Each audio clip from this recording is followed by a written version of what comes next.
give you some message about the papers, how we're going to do it. I think it's going to be simpler for everybody, me included.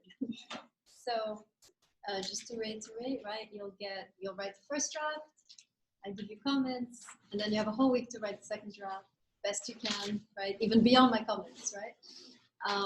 And then that final draft will be your grade, right, the week after. So as we go, I'll give further comments, right, general comments. I gave you a template you can follow. You don't have to, but it's, you know, base yourself on that. And another thing I didn't tell you, read the good papers. Look on the grade book, who got DA, go read their papers. This is how we learn, right? To see a real good paper, read it, see what they're doing. Okay, let me try that for next time, right? Yes? Who's the series? I'm not going to tell you. You don't need to know who it is. Ask for help. No, you can't do that. They don't have time. You just look, read the series paper. It's a good paper. See what they're doing, and then try to emulate that next time. That's how we learned to write. Well, when I was growing up, we would read really good essays and be like, okay, that's how we should do it, right? So any questions or issues or concerns about this new method, you get to drop the worst one, right? Because I won't have time to work on everyone. So if you have a really bad one, boom, you drop it. So I calculated so you want to really make sure, because in this class, usually the average is B. If you average A in my classes in general, the average here is one letter grade lower. But if you're very consistent with coming, doing the assignments, I calculated that you can have a C average on the papers, but if you're perfect everywhere else, you get a B. So same thing, you can be a B average in the papers, and if you do everything else perfect, you get an A, right? So very important, the safety net here of just coming, doing the reading assignments and so forth. Any issues, any fears that you are feeling? There shouldn't be too much fear. A little bit is good, right? Upper level classes like that, right? You have to have a little bit of fear. Yeah, I mean, this is now, we are in the same level of difficulty as a like physics class or biology class. I don't hear people complain when physics is hard, right? But when philosophy gets hard, it's like, why does he write like this? Right? Complain. Okay. But we're never outraged, right? That the textbook of physics is so complicated. He's talking about complex matters, right? We have to understand human life is not simple, just like nature is not simple, right? Nature, it's simple. Why doesn't he just talk about the sun and the moon? Why got to talk about the chemical reactions, right?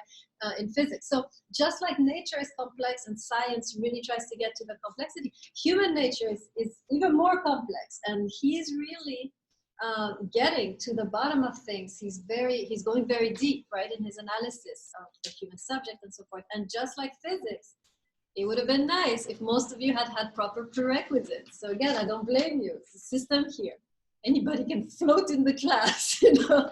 Imagine if you enter physics, like physics 3. I don't know, what is the name of the highest physics class in college? What do you call it? Physics 1?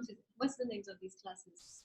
Advanced physics, right? Imagine you waltz into advanced physics class with zero math background, zero physics background. You're going to be lost. This is advanced philosophy class. And sadly, in this college, you don't have proper prerequisites to build to this, right? So that's why it's harder.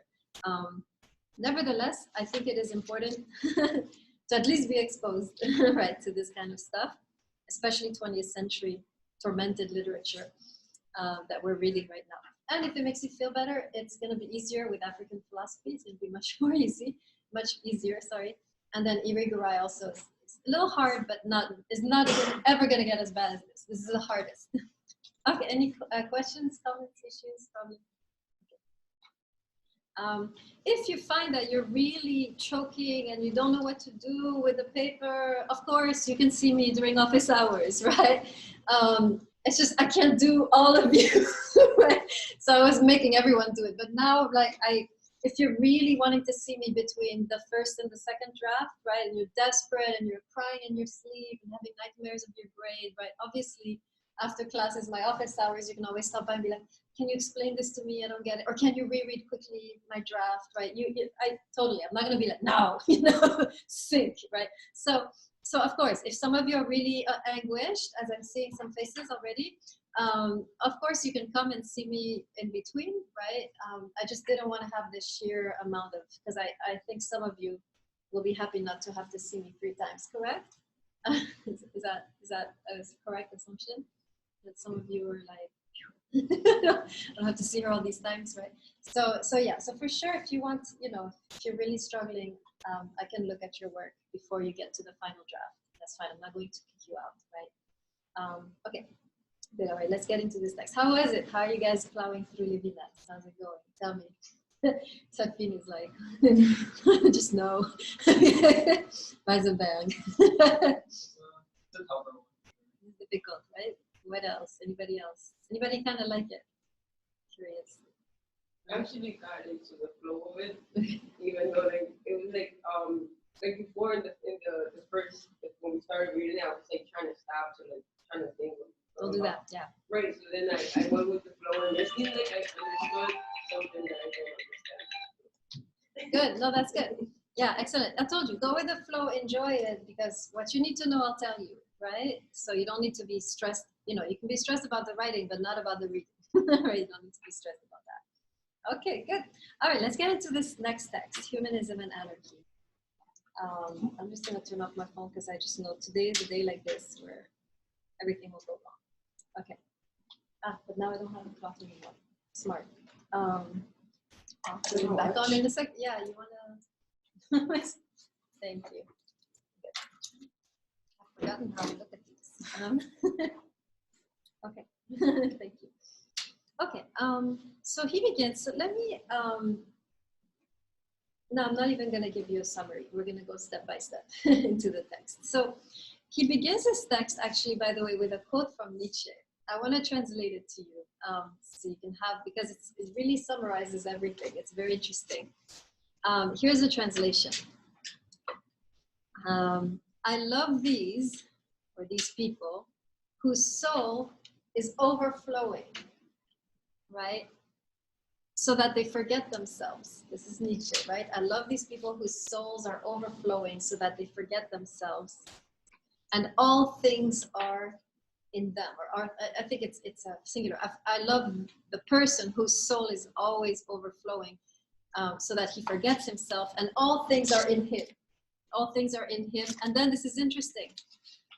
And so all things become, and then there's several ways to translate Untergang, all things become his downfall or decline or ruin or drowning or destruction, right? So he's talking here, so Levinas is, anybody have any idea why Levinas is picking this quote by Nietzsche? I love the man whose soul is overflowing so that he forgets himself, and all things are in him, and so also all things will be his destruction or decline or sinking or ruin. Anybody have an idea based on what you know so far with Levinas why he would pick that quote? Interesting, yes. I don't understand that quote or Levinas fully, but maybe because this is kind of the opposite of what Levinas is saying. So he's bringing this as like a foil to his claim to say like this is how you shouldn't think. How do you think this is the opposite of what Levinas is saying? What makes you say that? Your souls are overflowing, you forget yourself, and then that's your downfall. So I'm understanding that as like Levinas says your soul should be overflowing with humanity, and then it won't be your downfall. I got it. But except, I might be misunderstanding. No, you're right. I see your problem. Except here for Nietzsche, maybe the downfall is something positive, right? What would be positive about us meeting our downfall at times? Or our ruin? What would be positive about our souls being ruined? Yes. Grow better. What? You could grow better after. Okay, yeah, absolutely. Let's talk about the destruction, right, of something, and then something new can happen, right? This is, we talk about this a lot in the philosophy of religion class, which is why I've totally latched onto this, right? This is the notion, very classic notion in philosophy of religion of death leading to rebirth, right? So when you have a destruction of something, it's always a prelude of something new being rebirth, something more powerful. The best image is the image that Jesus actually gives us in one of his stories. He says we should be like a seed. A seed goes in the ground. What happens to what must happen to the seed before it becomes, an amazing plant? What has to happen to that seed? Everybody knows. Yeah. Like shell around it. It has to break, right? And then something amazing emerges. So what Nietzsche is saying is the breaking of the shell, right, of the false self or of the small self, so that something more powerful can, of course, Nietzsche is just saying it's downfall, and it's glorious downfall, right? So Levinas is actually agreeing here with Nietzsche, saying, yes, let us meet our downfall through the other, right? Let us meet our ruin through the other. Anytime another ruins you, it's actually prelude to new beginning, right? Anytime someone totally destroys you, yes, right, says Levinas. Out of this, right, the true self emerges, if you allow it, right? So we'll see more of that, of course. So Levinas is all about that. He's all about the expansion of the self, the rupture of the self. Remember, for Levinas, the self is too small, right? The self is too focused on itself, and it needs to break open towards the other so that it can find its true destiny. That's in a nutshell Levinas. Let me say it again, right? In a nutshell, this is what Levinas is saying. Think of the image of the seed. This is very good. The self for Levinas is too narrow, too small, only concerned with itself. Small self, like seed, right? The other ruptures the self. Inevitably, the other people in your lives will rupture you. All of you have some trauma associated with another human being, right?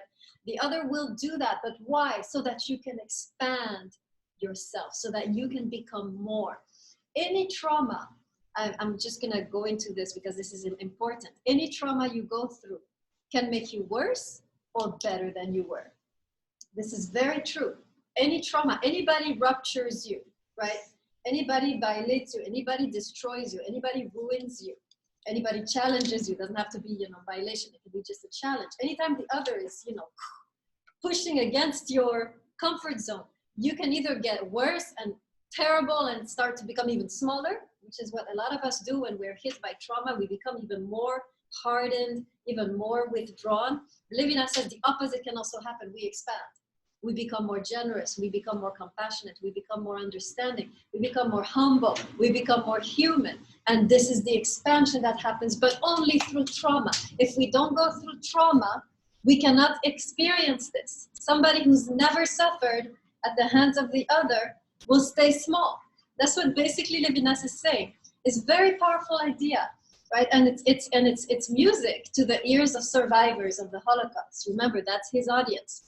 Right? These people who have gone through powerful trauma, their whole families destroyed, their whole dignity mauled, right? Now he's telling them the trauma can become possibility of expansion. And he's telling us, right? Any trauma you go through, any break or ruin of yourself can become an overflowing, just to use the terms of Nietzsche, right? Anything that ruins you can become your salvation, your overflowing, your expansion. Are you following the idea? It's very beautiful and very profound, actually, right?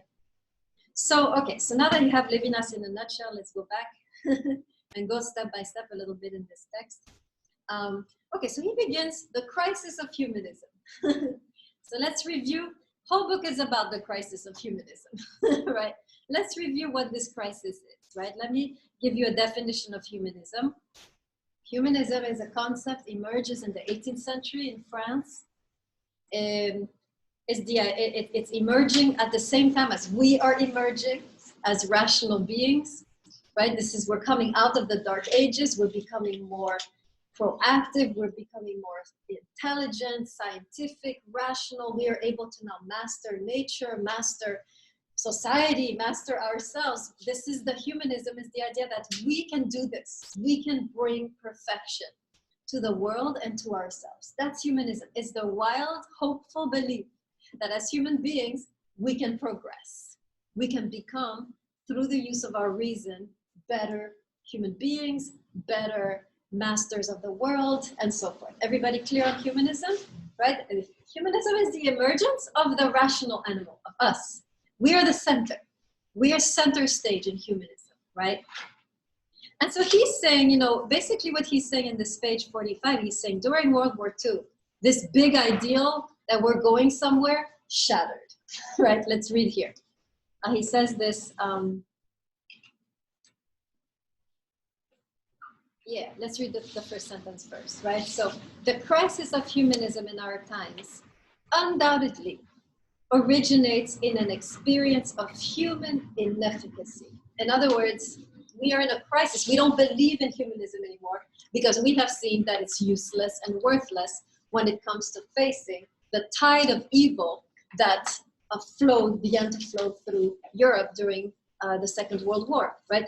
All these humanists, all of a sudden, they're nowhere to be seen, right? Everybody's evil. Everybody's cooperating. Everybody's selling out their neighbors. Everybody, right? And he's like, well, where is this big humanist philosophy? It could not stand, right? And he says this even more powerfully later. If you look at the first paragraph, count up 1, 2, 3, 4, 5, the unburied dead. Are you there? Yes? Wave at me? Okay.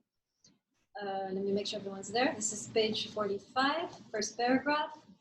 5 from the bottom of first paragraph. Who is there? I need at least 3 people to be there. 1, 2. Who's the third? Okay, thank you.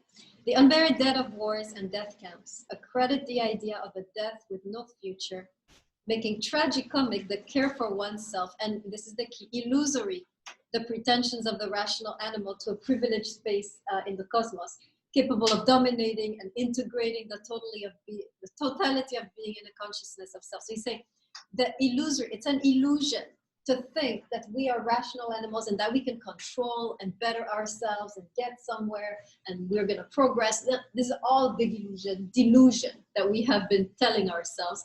Clearly, when the war hit us, everything was gone. No more rational animal, just animals left, right? Thinking only of, to use Kant, right? World War II hits Europe, everybody becomes instinctual. Just my happiness, my survival. Moral law, gone, right? Where was it left? What was the only being who still had the moral law, according to Levinas, during World War II? The dog. Okay. The dog he met in the camp. You remember well. The last Kantian of Germany, right? Okay. So, and then finally on page 49, same idea, right? He talks about, just to give you on the first line, the inefficacy of human action teaches us how precarious is the concept map, right? So this is the crisis of humanism. Everybody clear on that? What it means, the crisis of humanism? Okay. So then he continues. So then as a backlash against humanism, right? So Levinas is not the only one giving a backlash. There's a whole movement called structuralism, which emerges as a critique of humanism. Please write this down. It's like structure and then lism. Structuralism. Structuralism, right? This is a movement that came against humanism.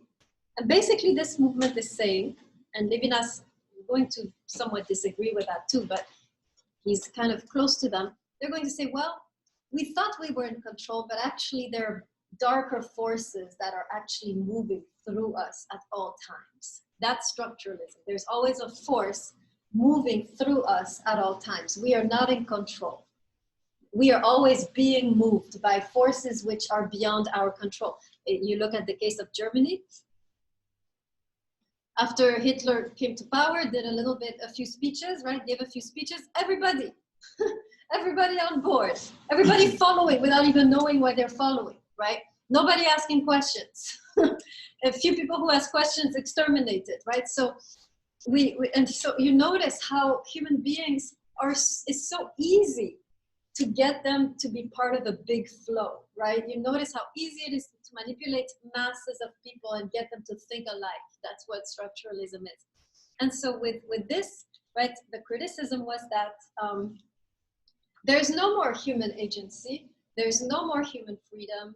We are not capable of morality. We're just being used, or we're just objects moved by these darker forces. So basically, if you're a dark force and you speak well enough, people will just follow, and all of the freedom and agency will go out the window, like we've seen in this country too, right? This was the interesting experiment we went through last 8 years. So four.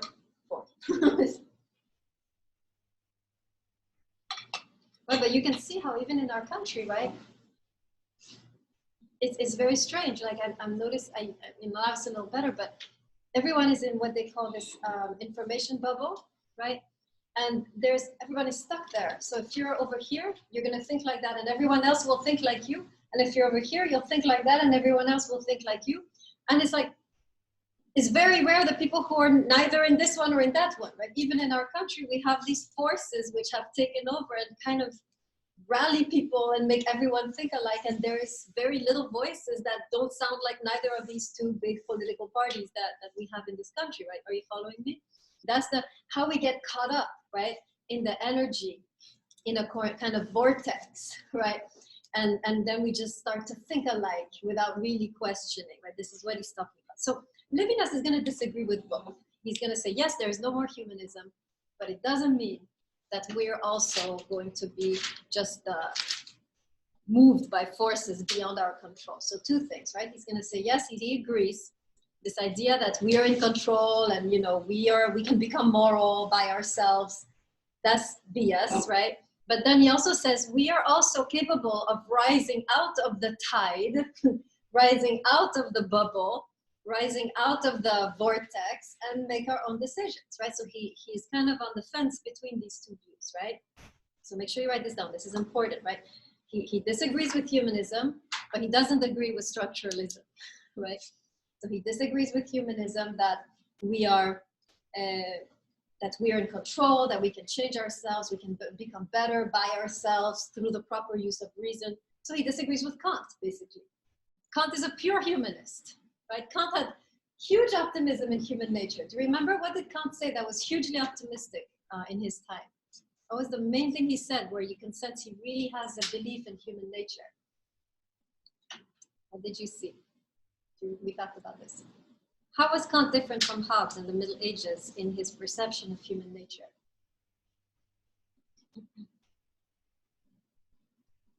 Go back to your notes. Someone has to remember this. What's the question? Okay. How was Kant really a believer in human nature, in the goodness of human nature? Unlike Hobbes, unlike the medieval philosophers, Kant was actually thinking there's something good in us. Well, where do we see that in his philosophy? Yeah. Well, tell me. That's what I remember. Just the wolf example, no complete sentence? In us, What's in us? the good. Yes, exactly, right? We're instinctual wolves, but we also have reason, right? We also have this quest for morality. Nobody said that before. Everybody's saying we're pure wolves, we're animals.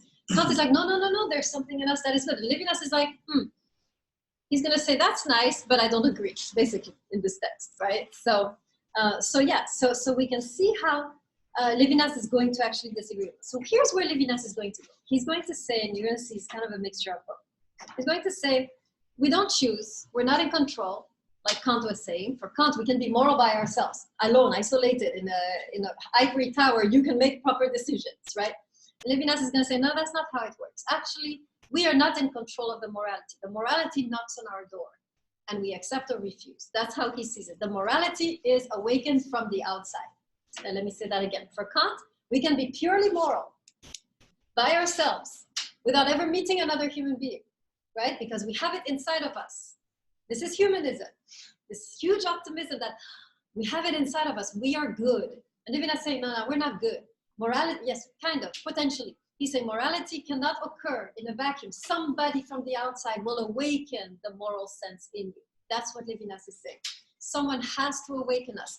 If we walk around and never meet another human being, we can never become awakened in our moral dimension. It's the other who pushes us and moves us to respond to their pain or to their anger or to their frustration or to their anxiety or to their need or to their poverty, right? It's the other who awakens that in us. Are you following me? The difference between Kant and Levinas would be a great question for the essay, Kant, Levinas, right? Okay, so let me say that again so you can write it down, right? For Kant, morality is innate. We are naturally good. For Levinas, morality is taught. It's the other who awakens my moral sense by calling upon me, right? Moving me, right? So remember the homeless guy in Times Square, not Times Square, Fifth Avenue, right? You're walking, you're good, you're gonna have a good day, you're gonna shop, and boom, this guy just starts asking you for money, ruins your day, unless you become numb, like by the bell over there, so, right? And now you're uncomfortable. See, something, he pushed you. He pushed something in you. He pushed a button. It's the button of morality. Right, and now you feel like compelled, like I should do something, but I don't want to, and right. At that moment, something is being awakened in you if you haven't become too numb, right? And at that moment now, You have a choice to respond or not, but you are now awakened. So morality for Levinas, this is the key, is something that can only be taught or inspired or awakened from the outside, not like Kant, right? Okay, this way that we are called by the other to become moral, he calls election. That's a very important concept in Levinas, the concept of election, to be elected. And it's also a concept taken from the Hebrew tradition, right? But he broadens this. Anybody know in the Hebrew tradition, what does election mean and entail? Anybody know? We know that the Jewish people consider themselves chosen, elected by God. Anybody can explain what this means? Isabel, please. I'm not really sure what you're asking. What does it mean to be chosen? Does it mean you're favorite? You have more privileges? What is the meaning of being chosen? In the Jewish sense, yeah. Like God chose the Jewish people For what? That's the question. to follow His laws and keep in this world. Okay, very good, right? So this is a traditional view of election in the Jewish context, right? He's right. Levinas is taking from that concept. In the Jewish concept, election means God chose these people to be His people and follow His commandments. Okay, this is a traditional view of election. Levinas is going to explode it. He's going to say the other is choosing you, the other is commanding you to become more compassionate. So the commandment in the Jewish tradition, commandment is God giving the commands, right? Levinas is broadening and saying now the commandment now is situated no more in God, but in the face of the other. It is the other now who commands you and elects you. It's no more God who is commanding you and electing you, but God through the other, right? The other is the new manifestation of God electing you to keep or to respond to the command, help me. Are you following? How he's shifting a little bit, right? He's shifting. Do you follow the difference? Yeah, I think so. Good. Okay. So so that's the meaning of the concept here of election that he talks about. It. Let's read the quote. Yeah. Is it like Buber where he says that God is in between your interactions? Yeah. Thank you. Yes, I should be making connections with Buber, right? Remember, Buber is saying that between the IU is God, right? For Levinas, God is found in the commanding face of the other. Very similar idea. God is not between, though. God is found in the commanding face of the other. The moment another calls to me for help, that's where God is. Why? Because there is an imperative strong enough to move me and to shift the course of my life. This imperative is so strong that Levinas is saying only God can make such an imperative. So God, in a way, and this is another text, not in this one, but God, for Levinas, is commanding us in the face of the other. That's where the command can be heard. There's no more, for Levinas, there's no more Sinai, no more synagogue, no more religion, right? He's living in a post-religious world. This is not something we do here, but in other times when I teach it, Levinas is, I guess I'll say it now a little bit, is post-Holocaust. God is over after the Holocaust, right? Where was God? Nowhere. Right? This is the question.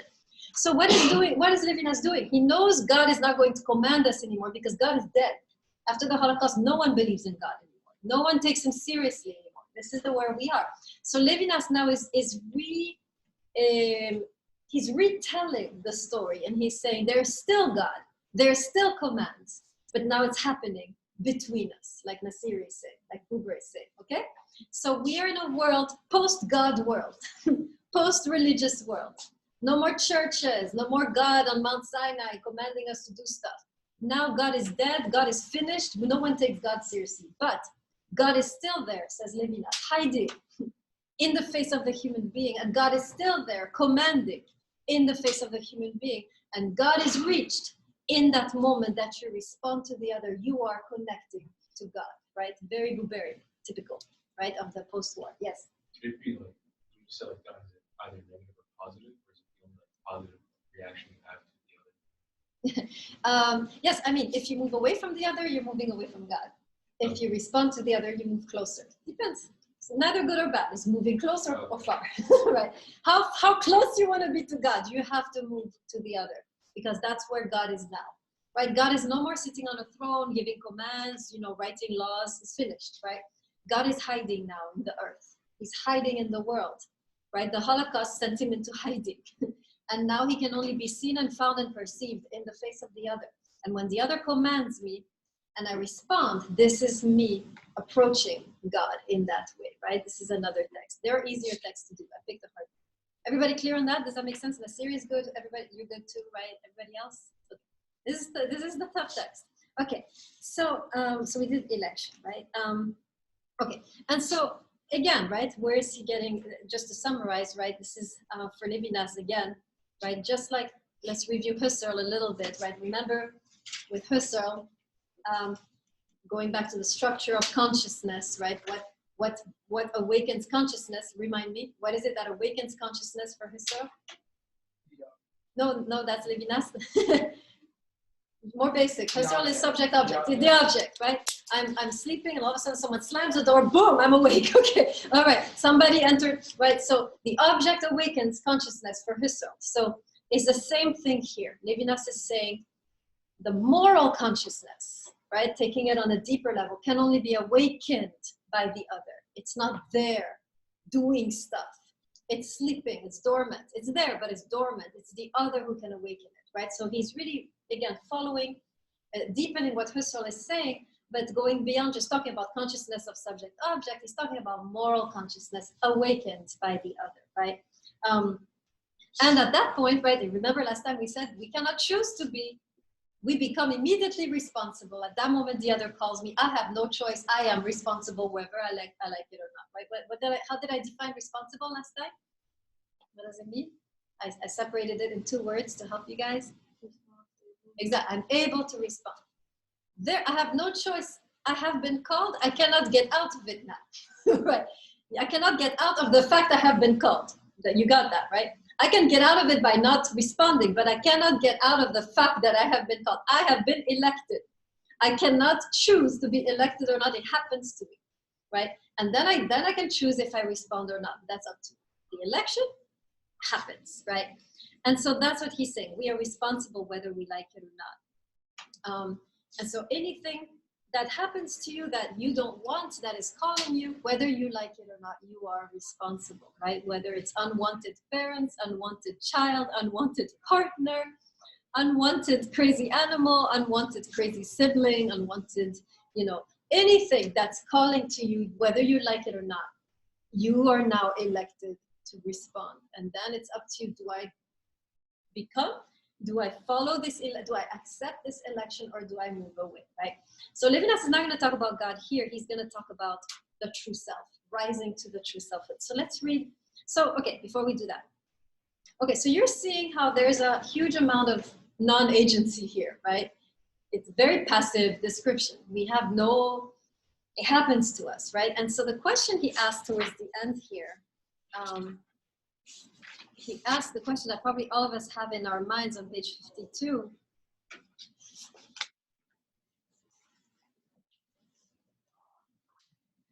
But isn't this servitude? Are you there? The second paragraph, right? But isn't this servitude? Not being able to get out of responsibility, right? So he's saying, well, how is this good, right? That we are like, not even get to choose whether, right? We don't even have a choice whether we're responsible or not. This is not fair, right? I want to have a choice.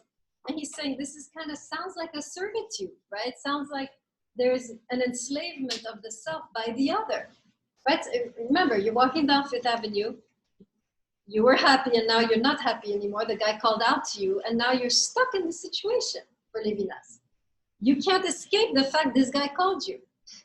You can ignore it, but it happened. And now you're a jerk for ignoring it. Right, in a way. So you cannot, so Levinas, so people are wondering, people would ask Levinas, like, well, where's the agency? Where's the free will in your story? Right? Are we just at the mercy of the other? Whatever the other asks, we do. So look how he answers. This is very, very interesting. Go to page 53. We're going to look at this paragraph together. Go from the top, 1, 2, 3, 4, 5, 6, 7, 8. 8 lines from the top on 53. And this I want to spend some time. It's a beautiful passage, and we can try to understand it together. It's, again, very poetic. There is no enslavement more complete than this seizure by the good, this election. right? So he says complete enslavement by the other. You're seized, but then he says not the other, you're seized by the good. Okay, we'll come back to that. But the enslaving character of responsibility that overflows choice, you don't have a choice in this, of obedience prior to the presentation or representation of the commandment that obliges to responsibility. This enslaving character is, here's the line you underline, this enslaving character of responsibility is canceled by the bounty of the good that commands. Kant is everywhere here, by the way. I hope you're hearing Kant. You should be. Let's try and stop on this. What does it mean that the enslaving character of responsibility is canceled? You're not a slave anymore. By the bounty of the good that is commanding you. This is pure Kant. Can anyone interpret this? First of all, just interpret the sentence, and then we'll look at what does it mean, the bounty of the good. Yes, go ahead. This is kind of like when the Nazi comes to your door and asks, like, you have somebody you're supposed to say yes because, like, telling the truth is always a good thing.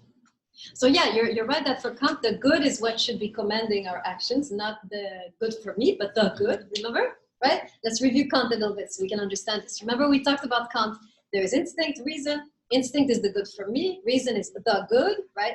And remember what we said, how the good in Kant is not an abstract notion? Where is the good for Kant? The good in itself. What thing is completely good? Cannot be used. Yes. Human beings, right? We are this good, right, is that which we need to protect in each other, right? So the good is residing in each one of us. And we need to protect this good in itself, in each one of us, through our actions, right? I respect you, I don't use you, and now you are good in yourself, not just good for me, right? So he's saying again, right? Levinas is saying the same thing. The good is commanding me from the other, except he means it a little different. He means the good in the sense of the higher good, or God, or the good in the Platonic sense, right? You could translate, God is commanding me through the face of the other, or the highest good is commanding me through the face of the other. So what does it mean now that your enslavement is canceled by the bounty of the good that commands? What is this bounty of the good that is canceling your enslavement?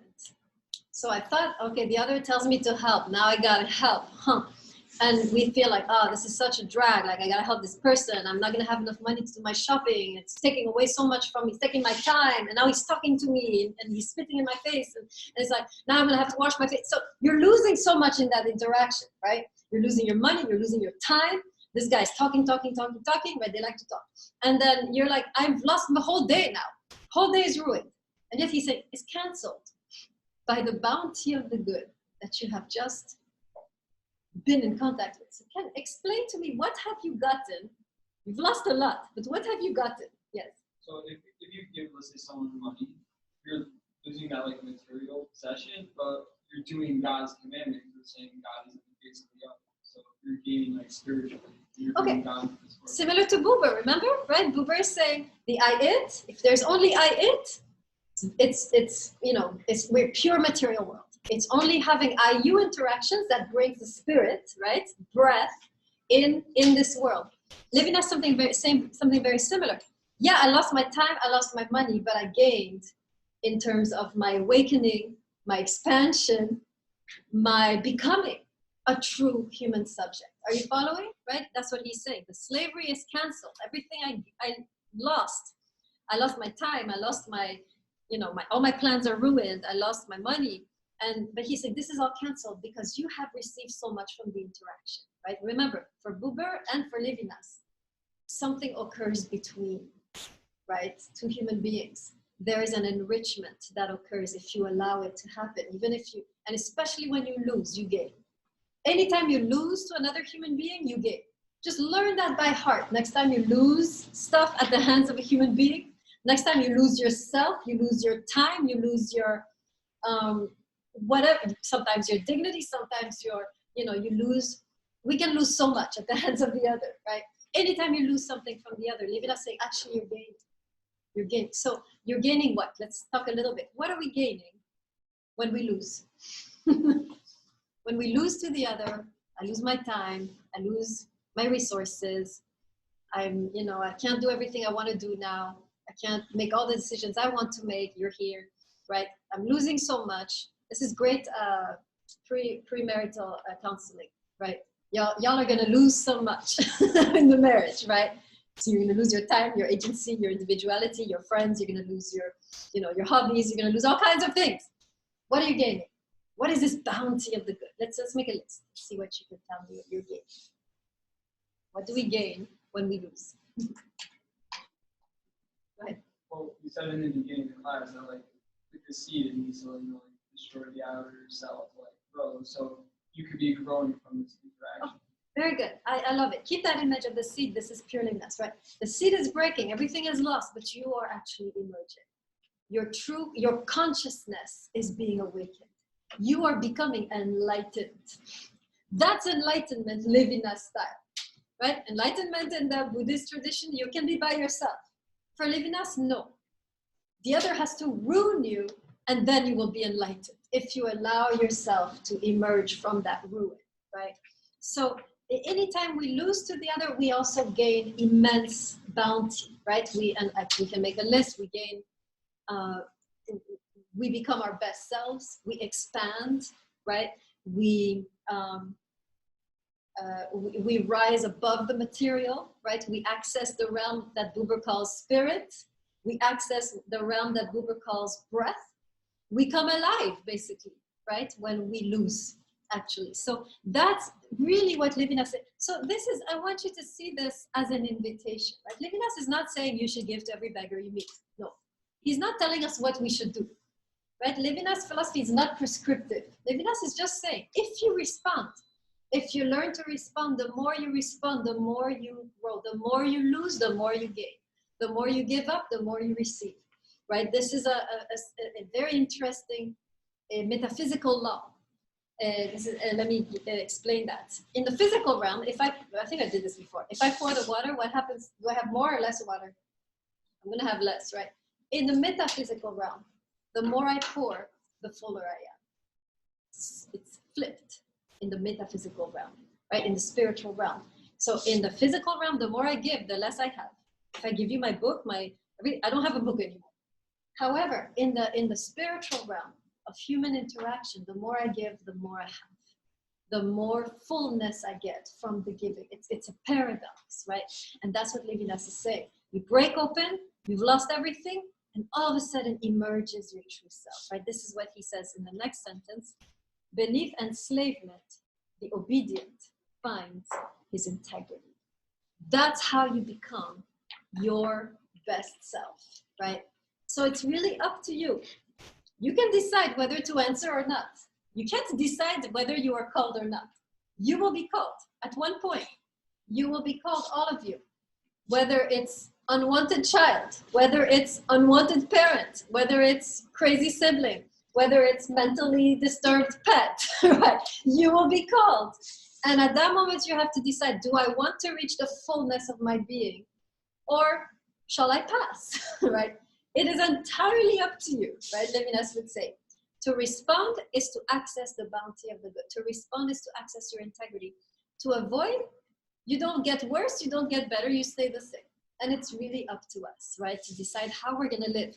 But what Levinas is really trying to do is to describe to us what will happen internally if we start to act morally, right? He's talking about what will happen to us on a deep level of our consciousness, of our psyche. He's describing the effect of responding to the other. And then it's up to us to do it or not. But now we know, right? Any questions so far or comments?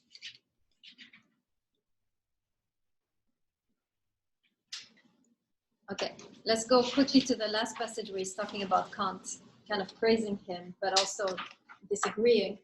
This will repeat a little bit some of the stuff we said. Go to 57, second paragraph, 1, 2, 3, 4. Fourth line down on the second paragraph, 57. Right, in this whole thing he talked about, we would evoke Kant here. And he likes this about Kant. He says, to find a sense to the human without measuring it by ontology, without knowing, without wondering, what about? outside mortality and immortality, this may well be the Copernican revolution. Okay, so let me explain.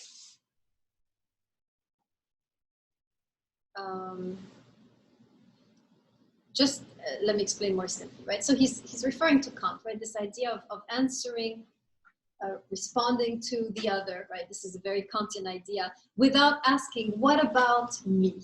That's what he means here, right?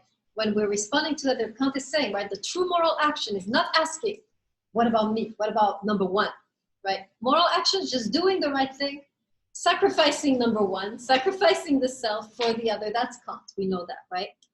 So he's saying, this is what I love about Kant, basically. He's saying, I love that about him, that we have here an interaction with the other where the self is not part of the equation. Doesn't matter what happens to the self. I'm doing the highest thing. I'm following the duty. I'm following my, the voice of reason. So he loves that about Kant, that there are certain actions that are not motivated by my self-interest, right? But then he will disagree. He says this, actually, where does he disagree? Actually, on page 55, earlier. Page 55, he's going to disagree with Kant, and he's going to say, unlike Kant, right, this moral awakening, or this moral part of us, and I'm going to read it in a second, is not in it. It's inspired by the other. This is what we talked about before. So page 55, go to the, you see the dash in that big paragraph? Right after will, you have a big dash. Do you see it? The dash after will. Who's there? Raise your hand. Okay. This is not the constitution of a divine instinct, right? This is not something within you. It's not an altruistic or generous nature. This is not your nature that is altruistic and generous. It's not you. It's not a natural bounty, right? Kant was saying this. He was saying, we are naturally good, right? We are intrinsically good. Levinas is saying, no, we're not. He goes on to say, it ties up with an outside. It is the outside that jolts us awake, that opens our eyes and ears to what is happening, and that awakens or inspires the moral behavior, right? So he likes Kant, but also he's disagreeing with Kant. Okay, now any questions, any clarifications, or any issues you have with anything we said?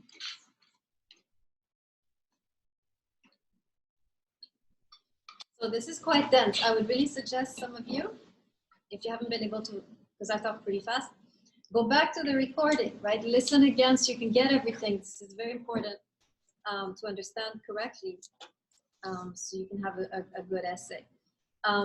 Next time, we're going to get into the concepts of sacrifice in Levinas. And to prepare you, I want you to go home this weekend, tonight, sorry, because we meet again. I want you to go read in the Hebrew Bible the book of Leviticus. This is the book describing the whole rituals of sacrifice. Book of Leviticus. I'm going to allude to this book because Levinas is drawing from this book. In the next essay, we're going to talk about sacrifice. The whole sacrificial system must be clear to you before you can truly understand Levinas, right? A lot of what he's talking about, he's drawing or kind of borrowing from the Jewish tradition and then stretching the concepts, right? So if you need to read a little bit on this sacrificial system, because he's going to be really alluding to that terminology, that language, of course, to say something different, right? He's not going to tell you go and make an animal sacrifice, right? But he's going to borrow from this tradition in order to say something very powerful about human relationships again. Okay, good. I think we're out of time, right? Huh? Leviticus, Levi, and then Ticus, Leviticus. Yes. Okay, I think we're good. So cool. I'll see you in a couple of days. Keep working on the drafts. You saw there's 2 folders now. Go put your final draft in the final draft folder so I can have some order. And again, if some of you are panicking, just see me. It's okay. I'm going to see you. I'm not going to forbid you from seeing me. You can see me if you're panicking and anxious and having nightmares. So, Yes. so we only get 2 chances, right? Like the first one. Exactly. Right. Exactly. Actually, you only get 1 chance. Because Right. you write the Yeah. first draft, which is not your fault what you do there, and then you get only 1 set of advice, and then you rewrite. So, yeah.